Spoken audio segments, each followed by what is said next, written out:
പറ, നീ എന്തിനാ എനിക്കെതിരെ കള്ളസാക്ഷി പറഞ്ഞത്? നീയല്ലേ അവനെ കൊന്നത്? പറയാം, ഞാൻ പറയാം. പവിത്രനെ കൊന്നത് ഞാനല്ല, സേതുവേട്ടനാ.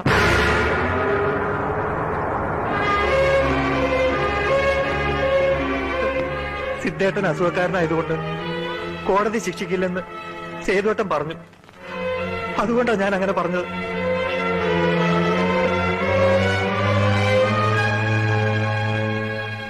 ഇപ്പൊ നീ എന്നോട് പറഞ്ഞൊന്നും നീ മറ്റാരോടും പറയരുത്. നിന്റെ മൊഴി അങ്ങനെ തന്നെ ഇരിക്കട്ടെ. കൊന്നത് ഞാൻ തന്നെയാണെന്ന് വന്നാൽ മതി. ഈ കേസിൽ തീർച്ചയായും അവന് ശിക്ഷ കിട്ടും. പിന്നെ 18 വർഷം അവൻ പുറം ലോകം കാണില്ല. അങ്ങനെ ഒരുത്തിനു വേണ്ടി ജീവിതം നശിപ്പിക്കാൻ മാത്രം എന്റെ പെങ്ങൾ വിഡ്ഢിയല്ലല്ലോ. ഈ പറഞ്ഞതെല്ലാം ഏട്ടന്റെ വെറും തോന്നലാ.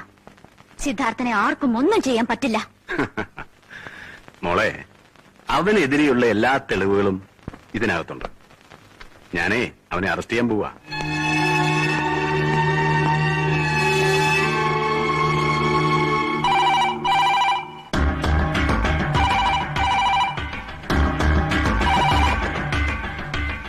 ഹലോ, ഞാൻ ഹേമയാണ്.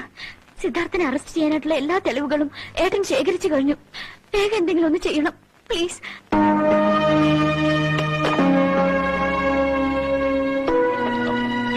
ആ പെൺകുട്ടിയാ വിളിച്ചത്. അവക്ക് വേണ്ടിയെങ്കിലും നീ ഇതിലൊന്ന് ഒപ്പിട്. കാര്യങ്ങൾ കൂടുതൽ വഷളാകുന്നതിന് മുമ്പ് നമുക്ക് മുൻകൂർ ജാമ്യം എടുത്തു വെക്കാം. വേണ്ട, ഇനി ഈ കേസിൽ നിന്ന് എനിക്ക് രക്ഷപ്പെടണമെന്നില്ല. മോനെ, ഇപ്പോഴെങ്കിലും നീ അച്ഛൻ പറയുന്നൊന്ന് അനുസരിക്കും. ഇല്ല കാര്യം, ഈ കേസിൽ ഞാൻ ശിക്ഷിക്കപ്പെടുന്നതാണ് ഈ കുടുംബത്തിന് നല്ലത്.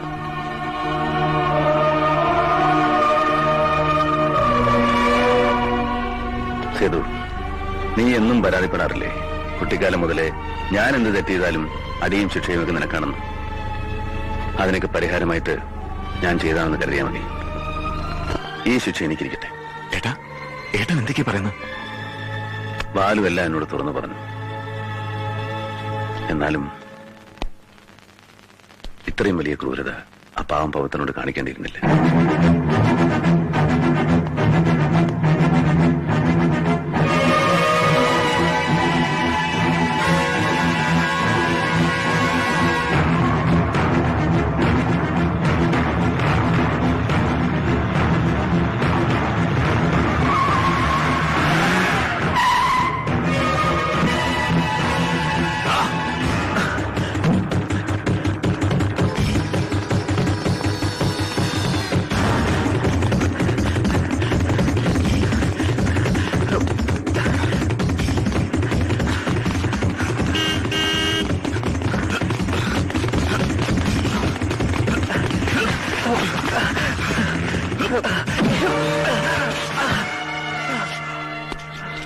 പറയടാ, എന്തൊക്കെയാ നടന്നതെന്ന് പറ.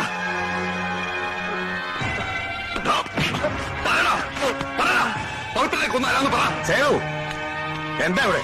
എന്താ ഈ കാണിക്കുന്നത്? എന്താടാ ഇത്? സിദ്ധേട്ടനെ ബലി കൊടുക്കാൻ ഇനി ഞാൻ സമ്മതിക്കില്ല. മോനെ, എന്ത് പറ്റി? പറയാൻ ഞാൻ എല്ലാം ഞാൻ പറയാം. അന്ന് ആരും കാണാതെ തോക്ക് ഇവൻ ഇവിടുന്ന് എടുത്തുകൊണ്ട് വന്ന് ഞാൻ കണ്ട